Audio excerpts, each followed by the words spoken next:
Hello and welcome to our first ever live podcast, MKE Arts Live, coming to you from 88.9 Radio Milwaukee. We are so happy to have all of you here. And just to give you a little preview of what's going to go on tonight, we are going to have 6 segments, and one of them will include a Q&A. So think of your questions after the panelists are talking to be able to ask them anything you want to know about the city of Milwaukee and the cultural scene here. And our first performer up is Matt Daniels, a local singer, director, and actor. Gosh, thanks so much, everybody.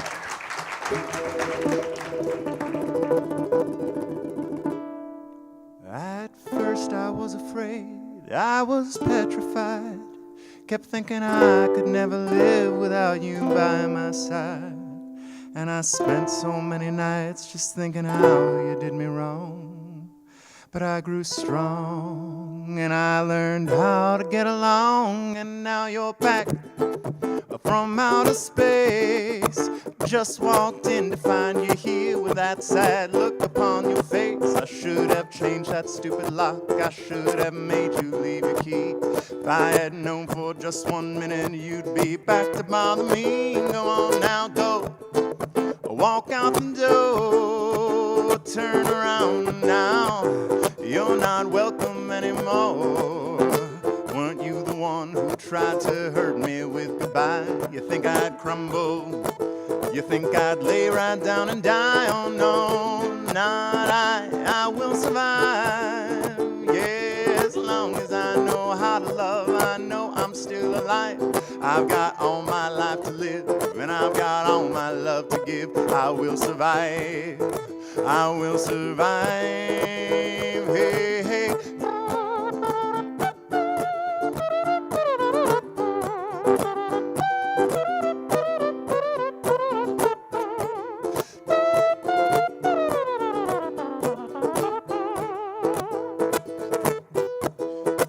It took all the strength I had not to fall apart. Kept trying to mend those little pieces of my broken heart. You felt like stopping in and just expect me to be free. Well, I'm saving all my loving for someone who's loving me. Go on now, go.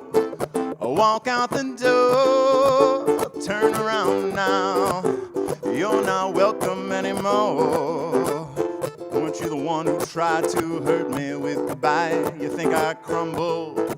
You think I'd lay down and die? Oh no, not I will survive. Yeah, as long as I know how to love, I know I'm still alive. All my love to live, all my life to give, I will survive. Hey, hey.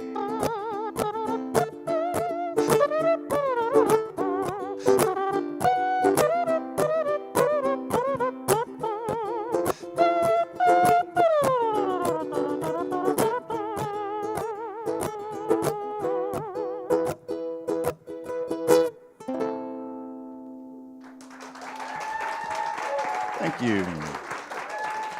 Gosh, thanks so much. All right, welcome everyone. This is MKE Arts Live. On this stage, we'll be getting real. We'll be getting to the bottom of appreciating Milwaukee's arts community that consistently produces incredible performances and performers. According to this card, this is unscripted, unrehearsed, and unapologetically unpolished. Keep that in mind. All right. My name is Adam Carr. I used to be the producer at 88.9, and what I did when I was producer then was I went out into the community, explored, found stuff, and shared it with an audience, and that's exactly what will be happening on this stage. The theme of our first show is Discovering Milwaukee, and I could not be joined by a better person on stage than Mr. Matt Daniels.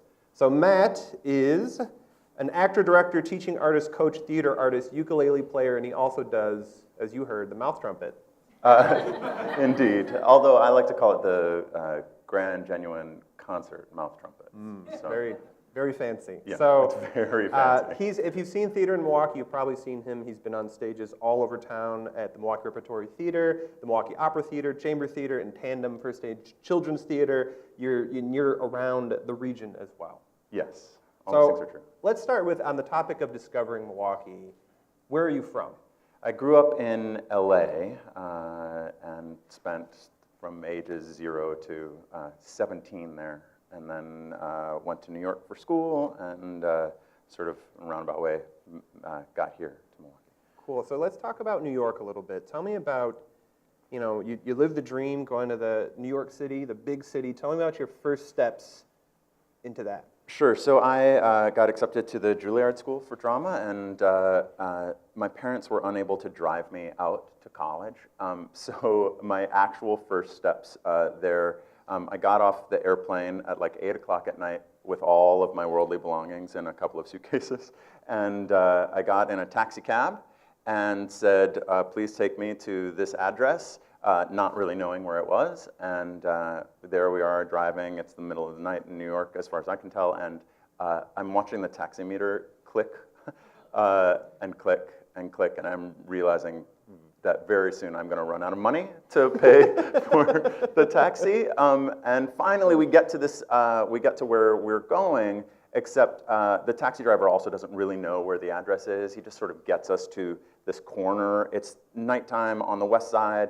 I'm looking around. Nothing seems to be saying Juilliard anywhere. And so then I was like knocking on glass doors, helpless there.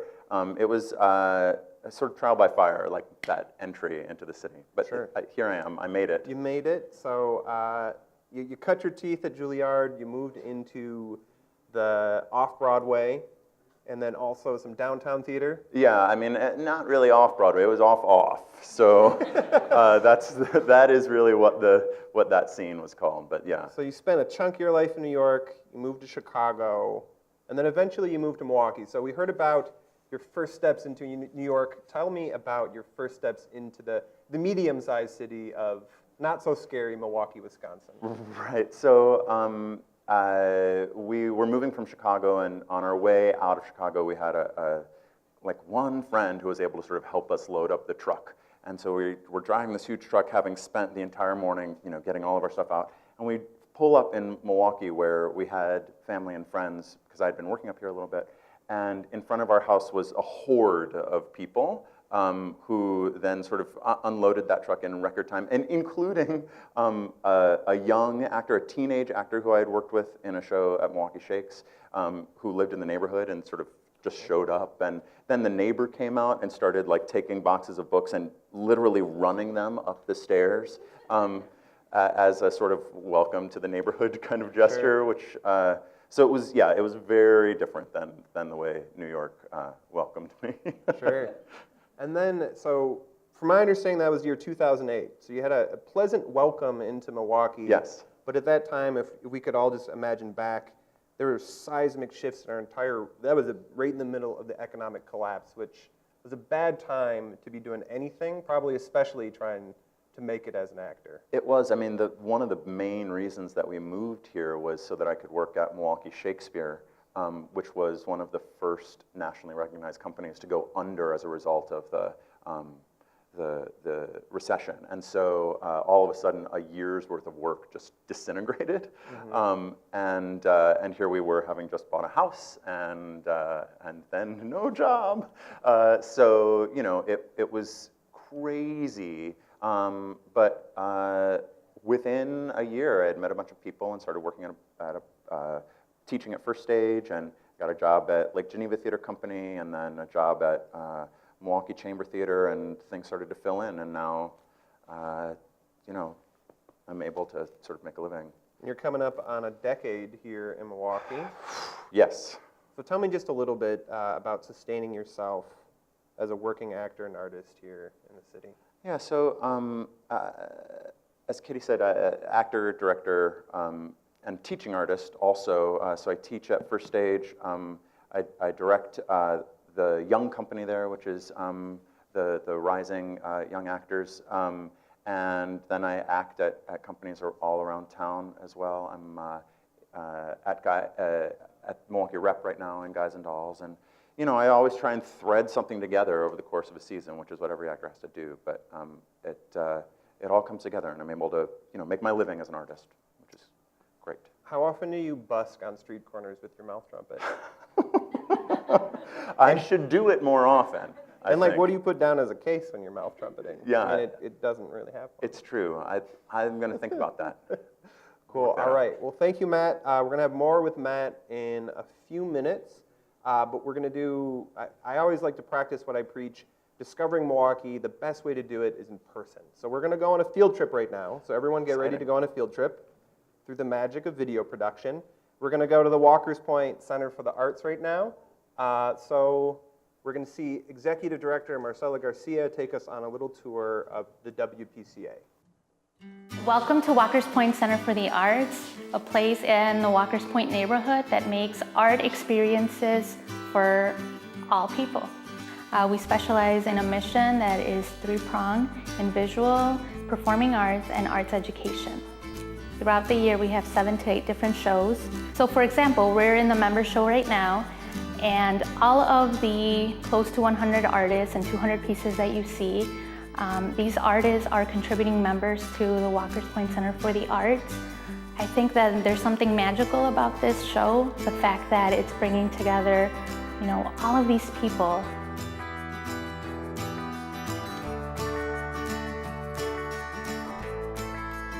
So upstairs we do art education, and that's really focusing on youth from the community in different art making experience. So we get to expose them to all sorts of art making mediums, whether it's printmaking, ceramics, photography, stop action animation. I think for us it's very important to engage kids in ways that are innovative and that really call to their current interests. You can see all these awesome projects. So right here we have what we call safe spaces. They did letterpress printing, constructed their own pinhole camera and decorated it. WPCA really is an embodiment of the beautiful parts of Milwaukee. The fact that there's a community that has rallied around supporting an organization that provides a critical service to underserved, communities. I grew up on the south side of Milwaukee, so my parents took us to WPCA to do art making. But what I do remember is, really engaging with kids that looked like me, but at the same time there were more kids that were from different schools. It really does take a whole community that are coming together from very diverse, walks of life. But at the end of the day, we all believe in the same thing, that art empowers, and that we all want to make sure that, kids specifically have that opportunity to engage in ways that might really shift the direction in positive ways in their life. So thank you very much. That was produced by Ben Wick, that video from Epic Creative. The Walker's Point Center for the Arts is just a stone's throw from where we're sitting right now. It's on 5th and Walker. They're open on Tuesday through Saturday from noon to 5 p.m. and they're online at wpca/milwaukee.com. So we are now joined on stage by Tarik Moody. Round of applause for Tarik. Tarik is a digital director, evening music host, and Rhythm Lab radio host here at Radio Milwaukee. Then we have Megan Suardini. Megan is the Vice President of Marketing and Communications at Visit Milwaukee, and Dennis Coyce. And Dennis is the President and CEO of the Milwaukee Public Museum. So they're joining us on this panel. I'm going to do a little bit of rapid-fire questions. We're going to go through one by one, and everyone on this panel is either a transplant here in Milwaukee or a boomerang, left and came back. So my first question for you guys is where you're from, how long you've been here, and fun question, what is your favorite view of the city of Milwaukee? Where's your favorite place to take in the city? And why don't we start with Tarik? Oh, we're going to do ladies first. My name is Tarik. I'm not from here. I've been here 10.5 years. I came here from Minneapolis, where I lived for 9 years. Before that, I was in Detroit for 2 years. I lived in D.C. and went to school at Howard University School of Architecture. I lived in Atlanta 3 separate occasions. I call Atlanta home, but I was born in Louisville, Kentucky. Same city as Cassius Clay, a.k.a. Muhammad Ali. Lived in Houston, Texas, Birmingham, Alabama, and Charleston, South Carolina as well. Whew. What's your favorite view of the city? Actually, it took me a while to think about it. It's driving along the home bridge. Get to see the present of where Milwaukee's going and see where Milwaukee has been. Cool. Yeah. All right. Or we already know a ton about you. What's your favorite view of the city? Yeah, I was thinking about that drive over the Hone. But for me, it's on the Oak Leaf Trail down in Bayview, looking back up at that sort of the jutty out of the east side. The jetty outie. I know exactly where that is. All right. Megan. Yeah. So I'm Megan Suardini. I was born and raised in Indiana. I went to school at Xavier University in Cincinnati, Ohio. I was in Chicago for 10 years before taking the job at Visit Milwaukee 4 years ago. So I am the Midwest girl on this stage. And it's hard for me to pick a view because my job is marketing the city. But the one I really like is when you are coming up 94, and if you look out the window, you have Harley-Davidson Museum in the forefront, and then the city and the lake in the background. So I think that that's a really pretty view, especially at sunset. All right.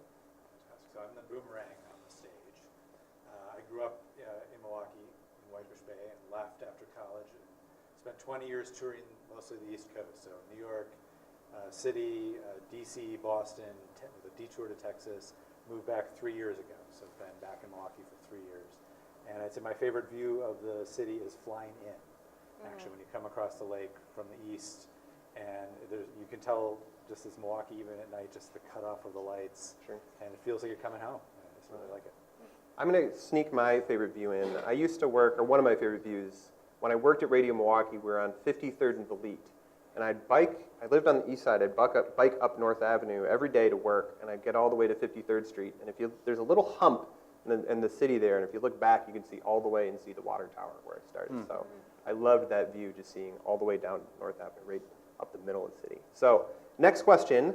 All of you now call, except for Tarik, call Milwaukee home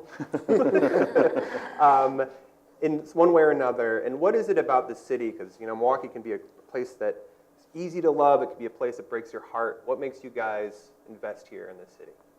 Whoever wants to go first. I'll jump in on that one. I'd say, for me, moving back here was something that I hadn't really thought a lot about initially, but when the opportunity arose, for myself and my family, we really felt like Milwaukee's at a real tipping point, and you can really envision the way the city can grow and develop and sort of head to where it needs to go and address some of its challenges and move forward.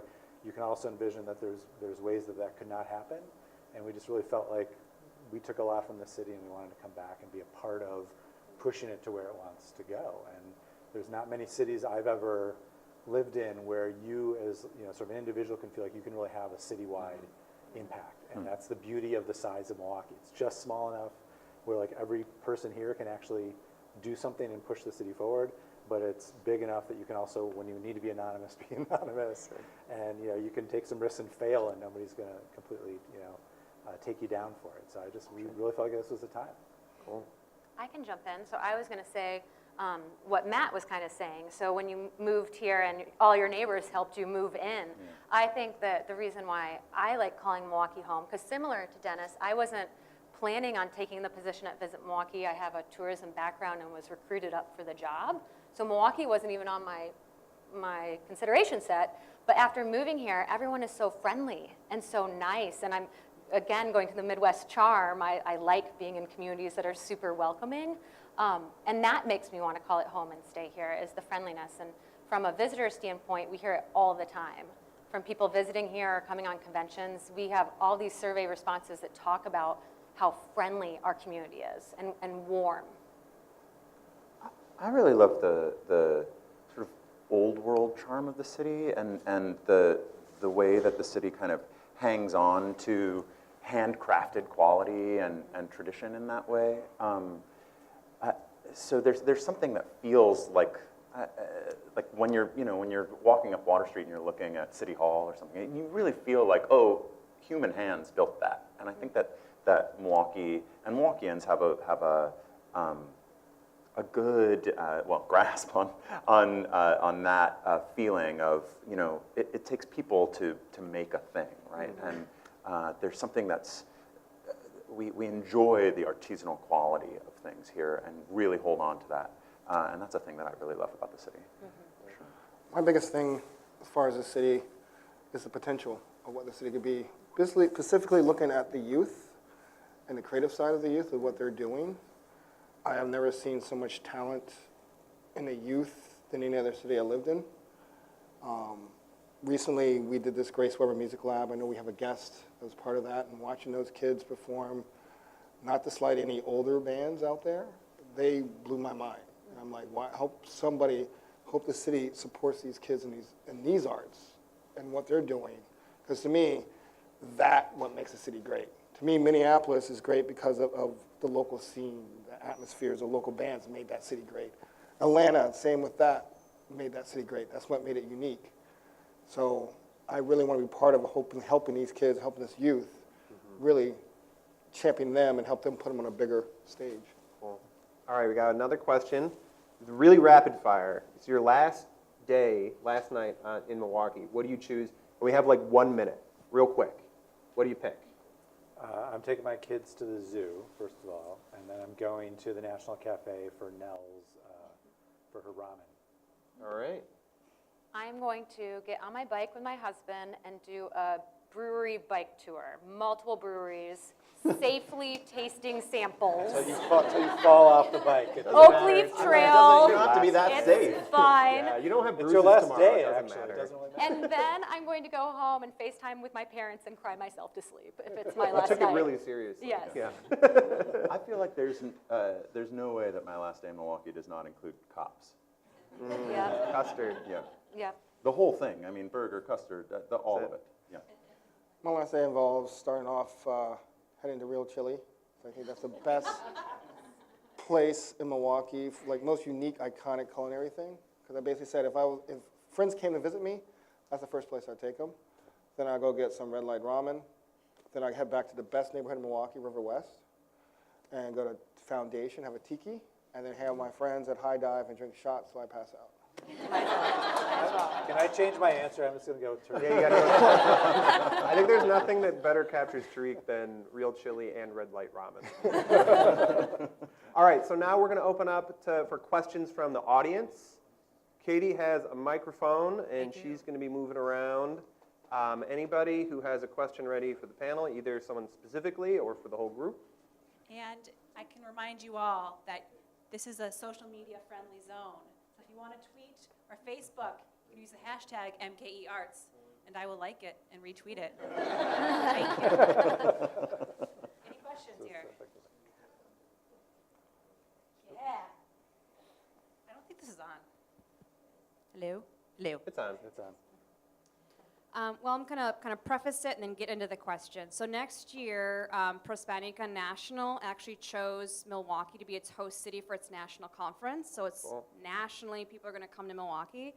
And it's a Hispanic professional organization, right? So when I'm trying to bring people to Milwaukee, they're like, oh, it's so small or what have you. And I'm like, no, trying to change the conversation in the minute. So what would you say to someone that doesn't really have any idea about Milwaukee or the riches or the history or everything that you've shared right now? What would be your pitch to bring someone to Milwaukee and try and change that conversation? That's a good question. Great question. I don't do this for a living, so I'm going to defer. But I would, to me, just coming back here, it was a reminder of this is such an authentic city, and that's an overused word in culture right now, that things are authentic. But this is a city that sort of knows where it came from and has a real sense of place and culture that I think has persisted. And for a long time, that was so out of vogue in Milwaukee to think about that or talk about that. And I feel like it's come full circle now. People are really proud and excited to be from here. So to me, that's what resonates. Yeah. So I do that for a living. So we welcome in the conventions to Milwaukee and vacation travel as well. I would definitely say the same as what you just said. So really articulating the authentic experiences. That's one thing that Milwaukee has that we really can hang our hat on. So we're at a local radio station. We're going to drink local coffee. We're going to go to local restaurants run by local business owners that have started their restaurants. We are going to walk on the Milwaukee River Walk and experience the history of the city, as well as the local museums that you can only find here. So I think that when we are excited to welcome that group in 2018, I'm doing a video to welcome them. So we will really articulate to them the neighborhoods and the unique charm of our city, and the fact that they're going to experience things in Milwaukee that they're not going to experience in their show or in the 2019 convention they go to, or the 2020. So, yeah. So we're going to take one more question. We got a question over here. Yes, thank you, sir.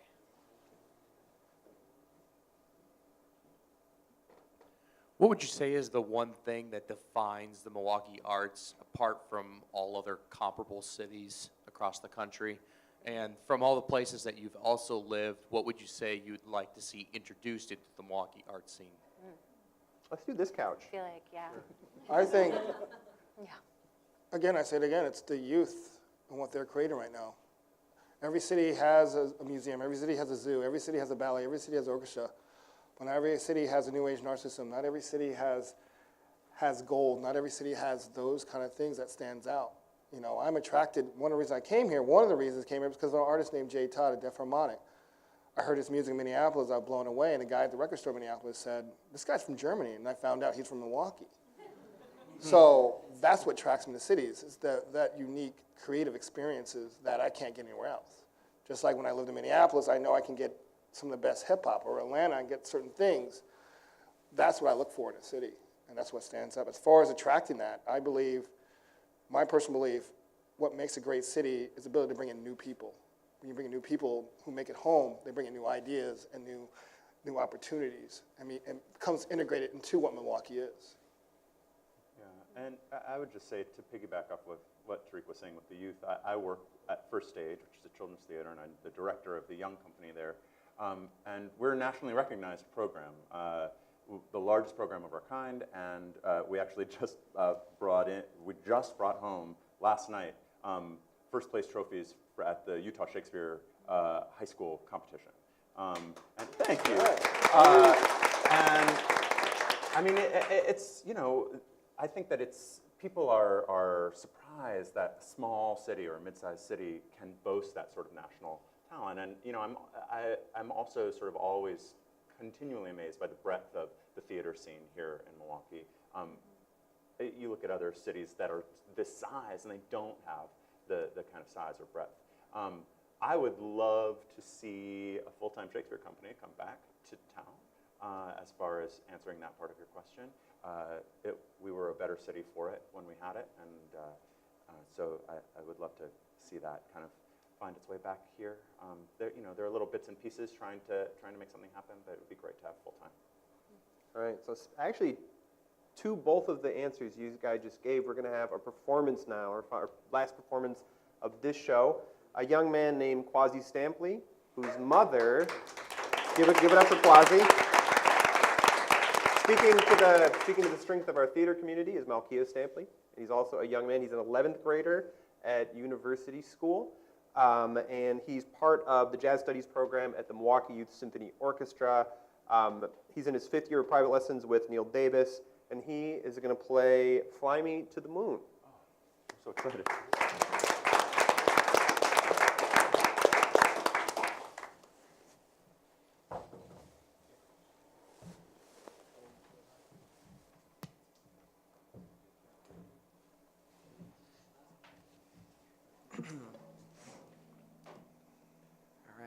Yeah, pretty much he summed up who I am. But yeah, I'll be playing Fly Me to the Moon and adding some improvisation to it.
Let's hear another round of applause for Kwasi.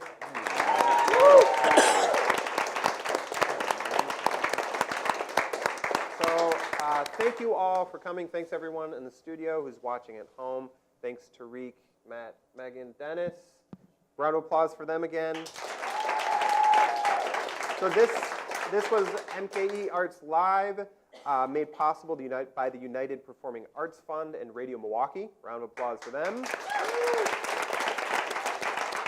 Production support from Epic Creative. Round of applause for them. And we will see you next week right back on this stage, and our theme will be arts education in Milwaukee. So thank you very much.